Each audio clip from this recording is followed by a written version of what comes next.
Assalamu alaikum. Our next lecture from the OPD cases discussion is about the renal colic and UTI. So first of all is कि आपके पास patients अगर आते हैं flank pain right sided और left sided, इसका मतलब कि उनको कोई रीनल प्रॉब्लम है। और अगर उनकी जो पेन है वो लॉइन टू ग्रोइन जा रही है, रेडिएट कर रही है, तो वो होगी यूरेटारिक कॉलिक। सबसे पहले आपने ये डिफ्रेंशिएट करना है कि अगर सिर्फ फ्लैंक रीजन में पेन है तो वो होगी किडनी का कोई इशू है, और अगर वो ग्रोइन तक रेडिएट कर रही है इट मीन्स कि वो यूरेटारिक प्रॉब्लम है, यूरेटर का कोई प्रॉब्लम है, क्योंकि यूरेटर जो है वो ऊपर से नीचे आ रहा होता है ना, तो उसकी पेन रेडिएट करती है। फिर अगर फ्लैंक रीजन में पेन है तो किडनी का कोई इशू है, तो किडनी के कौन कौन से इश्यूज हो सकते हैं? पाइलोनेफ्राइटिस हो सकता है या रीनल स्टोन हो सकता है। अब हमने डिफ्रेंशिएट करना होता है, इसके डीडीज़ हैं, सबके डीडीज़ हमने निकाल लिए, यूरेटारिक कॉलिक, रीनल स्टोन, पाइलोनेफ्राइटिस। फिर एक है हाइड्रोनेफ्रोसिस। ठीक है, अब हम इन चारों चीज़ों में डिफ्रेंशिएट करेंगे। एक डिफरेंस तो मैंने आपको बता दिया कि किस तरह से हमने किडनी और यूरेटर की जो पेन है उसको डिफ्रेंशिएट करना है। अब हम फर्दर डिफ्रेंशिएट करते हैं हाइड्रोनेफ्रोसिस। हाइड्रोनेफ्रोसिस जो होता है उसमें पेशेंट को डल एक होती है, ठीक है, और कंटिन्यूस पेन होती है। डल सी पेन होती है, कंटिन्यूस फ्लैंक रीजन में पेन होती है, भारीपन महसूस होता है। ठीक है, अब हम डिफ्रेंशिएट करते हैं पाइलोनेफ्राइटिस और रीनल स्टोन की पेन को। तो पाइलोनेफ्राइटिस की जो पेन होती है वो डल होती है, रीनल स्टोन की जो पेन होती है वो सीवियर होती है और सडन ऑनसेट की होती है। पेशेंट को एकदम से सीवियर पेन शुरू होगी और पेशेंट दर्द के साथ जब उछल रहा होगा तो उसको हम कहेंगे रीनल स्टोन की पेन है, फ्लैंक रीजन के अंदर होगी। ठीक है, पाइलोनेफ्राइटिस में जो पेन होगी वो सीवियर नहीं होगी, वो डल एक होगी। और पाइलोनेफ्राइटिस में क्योंकि इन्फ्लेमेशन हुई हुई है रीनल पैरेन्काइमा की, तो उसमें पेशेंट को along with the pain high grade fever, rigors, chills के साथ होंगे। पेशेंट को साथ में बर्निंग, मिक्चुरेशन और ब्लड इन यूरिन भी हो सकता है। अब पाइलोनेफ्राइटिस और हाइड्रोनेफ्रोसिस में सिर्फ ये डिफरेंस होता है कि दोनों की पेन जो होती है वो डल होती है, लेकिन हाइड्रोनेफ्रोसिस में पेशेंट को फीवर एसोसिएटेड नहीं होता। पाइलोनेफ्राइटिस में पेशेंट को फीवर भी होता है, हाइड्रोनेफ्रोसिस में पेशेंट को फीवर नहीं होता। ठीक है, अगर हम पाइलोनेफ्राइटिस के पेशेंट की WBCs चेक करें CBC करवा के, तो उनका TLC रेज्ड होगा, न्यूट्रोफिल्स का काउंट जो है वो 70% से ज़्यादा होगा और WBCs 12 to 15,000 रेज्ड हुए होंगे। ठीक है, तो यहाँ पे हमने बात कर ली सबसे पहले कि यूरेटारिक कॉलिक और किडनी प्रॉब्लम में क्या डिफरेंस है। यूरेटारिक रेडिएशन होगी, किडनी का जो इशू होगा वो सिर्फ फ्लैंक रीजन में होगा। फ्लैंक रीजन पे फिर डल एक है, तो पाइलोनेफ्राइटिस या हाइड्रोनेफ्रोसिस है। पाइलोनेफ्राइटिस हाइड्रोनेफ्रोसिस को कैसे डिफ्रेंशिएट करेंगे कि पाइलोनेफ्रोसिस में high grade fever with rigors and chills होंगे, जबकि हाइड्रोनेफ्रोसिस में नहीं होंगे। और CBC में भी हमें पाइलोनेफ्राइटिस के केस में WBCs रेज्ड मिलेंगे। फिर पाइलोनेफ्राइटिस रीनल स्टोन में क्या डिफरेंस है कि रीनल स्टोन में सीवियर पेन होगी, फ्लैंक रीजन में सडन ऑनसेट की, और पेशेंट दर्द से उछल रहा होगा। ठीक है, अब यूरेटारिक कॉलिक की जो पेशेंट को पेन होती है, जो लॉइन टू ग्रोइन जा रही होती है, उसकी जो मोस्ट कॉमन कॉज है कॉलिक पेन की, दैट इज़ यूरेटारिक स्टोन। ठीक है, अब आपके पास ही एक पेशेंट आया है, ठीक है, और उसको जो है ना आप कह लें कि बहुत ज़्यादा फ्लैंक रीजन में सीवियर सडन ऑनसेट की पेन है। ठीक है, तो how will you manage a patient with renal colic pain? उसको फ्लैंक रीजन में सीवियर सडन ऑनसेट की पेन है, तो आप उसको कैसे मैनेज करोगे? अब हमने ये देखना है। तो सबसे पहले तो पेशेंट के हमने जैसे ही वो आया है आपके पास, मोस्टली गर्मियों के सीज़न में जब बहुत ज़्यादा गर्मी होती है तो पेशेंट होता है डिहाइड्रेटेड। ठीक है, तो डिहाइड्रेशन की वजह से मोस्टली कोई स्टोन होता है जिसकी वजह से उसको पेन हो रही होती है। ठीक है। तो अब जब पेशेंट आपके पास आया है रीनल कॉलिक पेन के साथ, तो सबसे पहला स्टेप आपका ये है कि आपने उसके वाइटल्स लेने हैं। वाइटल्स लेने के साथ ही आपने उसको पेन फ्री करना है। ठीक है। तो पेन फ्री करने के लिए आपके पास एक जो है इंजेक्शन होता है, इंजेक्शन टोराडोल, कीटोरोलैक 50 mg। कीटोरोलैक का फॉर्मूला है, कीटोरोलैक जो है वो है, उसका ब्रांड है टोराडोल। टोराडोल को आपने 50 mg लगाना है। ठीक है, ये पेन फ्री करने के लिए पेशेंट को। और दूसरा है एंटीस्पाज्मोटिक।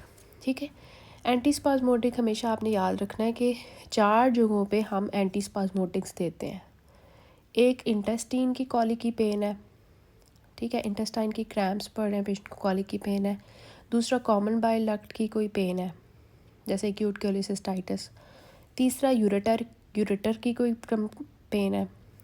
चौथा uterus in females and spermatic cord in males. ये जो हॉलो विजरल ऑर्गन्स होते हैं, इन चारों जगहों पे जो पेन होती है कॉलिक की, उनके लिए हम एंटीस्पाज्मोटिक ड्रग्स देते हैं। ठीक है, तो एंटीस्पाज्मोटिक्स में हमारे पास आता है नोस्पा 80 mg आपने इंट्रामस्कुलर लगाना होता है। तो इनको लगाने का तरीका ये होता है, टोराडोल की जगह आप वॉरेन या डाइक्लो भी लगा सकते हैं, लेकिन टोराडोल को आपने जो है आईवी लगाना होता है, डल्यूट करने की उसको ज़रूरत नहीं होती। लेकिन जो वॉरेन और डाइक्लो होते हैं उनको आपने इंट्रामस्कुलर लगाना होता है। क्यों?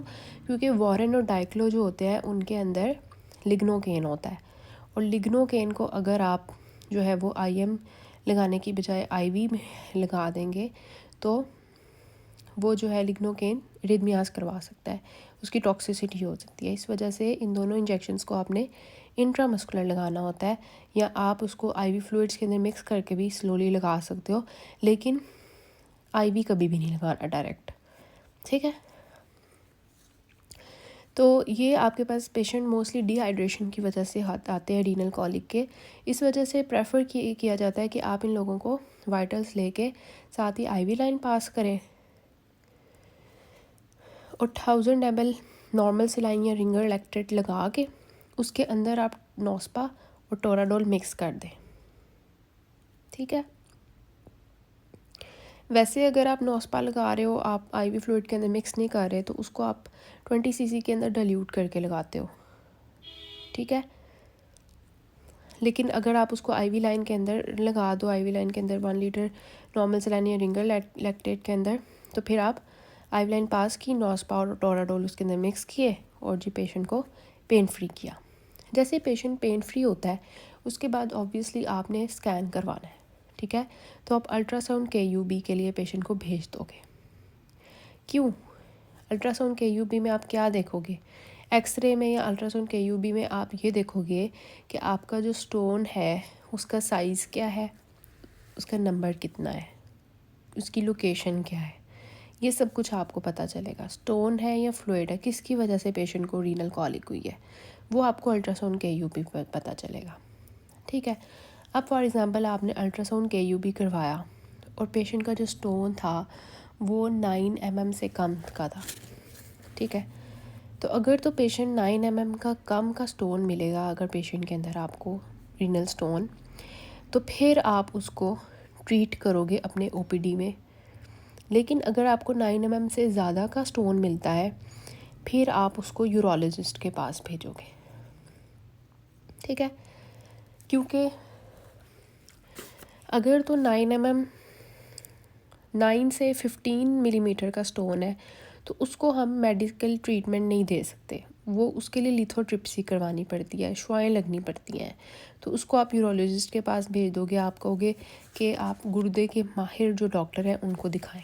ठीक है, और अगर 15 मिलीमीटर से बड़ा है स्टोन तो फिर भी आपको पाइलोनेफ्रोटमी करनी पड़ेगी, तो उसके लिए भी आपको यूरोलॉजिस्ट की ज़रूरत है। इस वजह से जब भी कोई भी स्ट्रक्चरल डिज़ीज़ होती है ना किडनी की, for example renal artery stenosis, polycystic kidney disease या रीनल स्टोन, उस केस में आपको यूरोलॉजिस्ट को कंसल्ट करवाना पड़ता है। लेकिन अगर कोई फंक्शनल डिजीज़ होती है ना किडनी की, like nephrotic syndrome, chronic kidney disease, या डायबिटिक हाइपरटेंसिव नेफ्रोपैथी, इस केस में पेशेंट को नेफ्रोलॉजिस्ट के पास भेजते हैं। तो ये भी बात याद रखनी है कब हमने यूरोलॉजिस्ट के पास रेफ़र करना है, कब हमने जो है वो नेफ्रोलॉजिस्ट के पास रेफ़र करना है किडनी पेशेंट को। ठीक है, तो फिर ये बात याद रखनी है कि हमने 9 mm से कम का स्टोन है तो अपने पास ट्रीट करो, 9 mm से ज़्यादा का स्टोन है तो आप उसको यूरोलॉजिस्ट के पास रेफ़र कर दो। ठीक है, अब 9 mm से कम का स्टोन है तो अब आपने उसको ट्रीट करना है, तो उसका ट्रीटमेंट हम देख लेते हैं कि हम पेशेंट को क्या क्या देते हैं इसमें। ठीक है, एक हम देते हैं पेशेंट को सिरप सिट्रॉल का। ठीक है, सिट्रॉल का एक्चुअली क्या है, इसमें सिट्रेट होता है और सिट्रेट क्या करता है कि जो स्टोन की क्रिस्टलाइजेशन है उसको कम करता है। जब स्टोन की क्रिस्टलाइजेशन कम होगी तो स्टोन का साइज़ जो है वो डिक्रीज़ हो जाएगा। ठीक है, इस वजह से हम पेशेंट को सिरप सिट्रॉल का देते हैं। उसको कहते हैं कि 2 चम्मच 1 गिलास पानी में डाल के दिन में 2 दफ़ा आपने इसको इस्तेमाल करना है। ठीक है, सिट्रो सोडा या सिट्रॉल का, और ये यूरिन को अल्कलाइन करता है। ठीक है, दूसरी चीज़ आती है alpha receptor blocker. Alpha receptor blocker actually क्या करेगा कि जो हमारी एक्चुअली क्या करता है ये कि एक्चुअली जो हमारी यूरेटर होते हैं ना, उनके अंदर भी तो स्टोन जा सकता है ना ट्रैवल करके। तो स्फिंक्टर्स जो है अगर उनमें स्टोन चला जाएगा तो वहाँ पे जो है ऑब्स्ट्रक्शन हो सकती है स्टोन की वजह से, जिसको बाद में हमें जाके डॉर्मिया बास्केट से और जेजेस्टन से ट्रीट करना पड़ेगा। तो इस इंटरवेंशन से बचने के लिए हमने क्या करना है, पेशेंट को अल्फ़ा रिसेप्टर ब्लॉकर देना है ताकि ये ऑब्स्ट्रक्शन जो है स्टोन्स की वजह से ना हो। ठीक है, तो उसके लिए जो हम अल्फ़ा रिसेप्टर ब्लॉकर यूज़ करते हैं वो टेम्सोलोसिन होती है, टैबलेट टेम्सोलोसिन 0.4 mg, और ये हमने लेनी होती है रात के वक्त 2 हफ्ते के लिए ये टैबलेट लेनी होती है। और इसको हम रात के वक्त क्यों लेते हैं, to prevent the orthostatic hypotension, क्योंकि ये हाइपोटेंशन करवाती है। जब पेशेंट बिस्तर से सो के उठता है तो सीधा खड़ा होता है तो वो उसका बीपी डाउन हो जाता है। इस वजह से टैब टिमसोलोसिन 0.4 mg 2 वीक्स के लिए रात के वक्त सोने के वक्त लेनी है। तीसरी चीज़ आती है एनसेड्स लेने होते हैं। ठीक है, और चौथी चीज़ आती है एंटीस्पाज्मोटिक्स। ठीक है, एनसेड्स में हम आगे भी मैं आपको बताती हूँ कि एनसेड्स में हम जो है वो पेशेंट को क्या क्या दे सकते हैं। हम पेशेंट को नेप्रोक्सिन दे सकते हैं, वॉरन दे सकते हैं। ठीक है, डाइक्लोफिनैक दे सकते हैं, डाइक्लोफिनैक सोडियम, डाइक्लोफिनैक पोटेशियम, और इसके अलावा नेम्स दे सकते हैं, पिरोक्सिकैम दे सकते हैं। ये सारे हम आगे डोजेस आपको बताती हूँ। ठीक है, अभी बता देती हूँ। नेप्रोक्सिन की जो डोज़ है नियोप्रॉक्स के नाम से आती है 500 mg BD। वॉरन टैबलेट जो है उसकी 50 mg BD होती है डोज़। डाइक्लोफिनैक सोडियम और पोटेशियम की 50 mg BD होती है। निम्स की 100 mg BD होती है। पिरोक्सिकैम की 20 mg BD होती है। तो जो है अब आप ये सोच रहे होंगे कि एनसेड्स किडनी को और ज़्यादा डैमेज तो नहीं करेंगी, नहीं, क्योंकि ये स्ट्रक्चरल इशू है किडनी का। फंक्शनल इशू हो तो फिर प्रॉब्लमेटिक है एनसेड्स, स्ट्रक्चरल इशू के अंदर एनसेड्स प्रॉब्लमेटिक नहीं है। तो एनसेड्स में हम ये सब कुछ दे सकते हैं, नेप्रोक्सिन, वॉरन, डाइक्लोफिनैक, पोटेशियम सोडियम, नेम्स या पिरोक्सिकैम। इनकी डोजेस मैंने आपको बता दी हैं। 5 to 7 डेज़ के लिए देते हैं एनसेड्स। ठीक है, फिर आती है एंटीस्पाज्मोटिक्स। एंटीस्पाज्मोटिक्स में टैबलेट नॉस्पा आती है। ठीक है, और टैबलेट नॉस्पा फॉर्ट आती है। टैबलेट नॉस्पा जो होती है प्लेन वो 40 mg BD देते हैं, और टैबलेट नॉस्पा फोर्ट जो होती है वो 80 mg BD देते हैं। इनमें से आप कोई भी दे सकते हो। और इसके अलावा एंटीस्पाज्मोटिक में आता है टैबस्पासरिड, जिसका फॉर्मूला होता है फ्लोरोग्लूसिनॉल या ट्राईफ्लोरोग्लूसिनॉल। और टैबलेट्स पासरेट की जो डोज़ है वो 40 mg BD या TDS होती है। ये आपने एनसेड्स देने होते हैं। फिर आते हैं एनसेड्स के बाद कब आपने एंटीबायोटिक पेशेंट को देनी है। तो जब पेशेंट के यूरिन में पस, ब्लड आ रहा है, या उसको हाई ग्रेड फीवर है, फिर आप एंटीबायोटिक दोगे। फिर एंटीबायोटिक में भी आप क्या क्या दे सकते हो पेशेंट को? आप दे सकते हो उसको अजीथ्रोमाइसिन। अजीथ्रोमाइसिन की 500 mg की एक टैबलेट आती है, तो 2 टैबलेट्स रात को सोने से पहले आपने देनी है, 1 ग्राम की बन जाती हैं, 2 गोलियां रात को 500 mg की, ठीक है। अजीथ्रोमाइसिन ये दे सकते हो। ये सिप्रोफ्लॉक्सासिन नोविडेट के नाम से आती है, 500 mg BD फॉर 7 days, ये दे सकते हो। लीवोफ्लॉक्सासिन एफीफ्लॉक्स से आती है नाम से, ये एल्साइन के नाम से आती है, ठीक है। 250 mg BD फॉर 5 days दे सकते हो। फॉस्फोमाइसिन दे सकते हो 3 ग्राम्स वाली 1 नाइट, रात के वक्त ऑल्टरनेट डे पे 4 to 5 days के लिए। सेप्ट्रॉन डियास दे सकते हो जिसकी डोज है 960 mg BD 3 days के लिए। विब्रामाइसिन या डॉक्सीसाइक्लिन दे सकते हो 100 mg की BD के लिए 5 दिन के लिए। सिफिक्जिम दे सकते हो 400 mg 5 दिन के लिए OD, ठीक है। तो ये सारे आप टैबलेट्स दे सकते हो एंटीबायोटिक्स में, ठीक है। तो ये हमारी बात होगी कि हमने पेशेंट को कैसे, सबसे पहले आया पेशेंट, पेन फ्री किया, किस तरह से किया मैंने वो आपको बताया। फिर हमने उसको उसका अल्ट्रासाउंड के लिए भेज दिया, अल्ट्रासाउंड पे देखा स्टोन कितने साइज़ का है, 9 mm से कम होगा तो मेडिकली ट्रीट करो, ये सारी चीज़ें जो मैंने आपको बताई हैं उसके थ्रू। और अगर आपको 9 mm से ज़्यादा है तो फिर यूरोलॉजिस्ट के पास रेफ़र कर दो, ठीक है। इसके साथ साथ आपने पेशेंट को बताना है कि चावल के दाने की पथरी है, चावल के दाने के बराबर आपको पथरी है, आपने पानी का इस्तेमाल ज़्यादा से ज़्यादा करना है, फलों सब्जियों का इस्तेमाल ज़्यादा करना है, चावल गोश्त दालों पालक मेथी वगैरह का इस्तेमाल तर्क कर दो, तबीयत ज़्यादा ख़राब हो तो डॉक्टर से रजू करें, ठीक है। ये बातें समझा देनी है। अब हम बात करते हैं UTIs की, ठीक है। अब वो था कि जब पेशेंट को रीनल कॉलिक थी और रीनल कॉलिक में हमें स्टोन मिला था, ठीक है। अब है यूटीआई जो है वो 4 तरह के हो सकते हैं।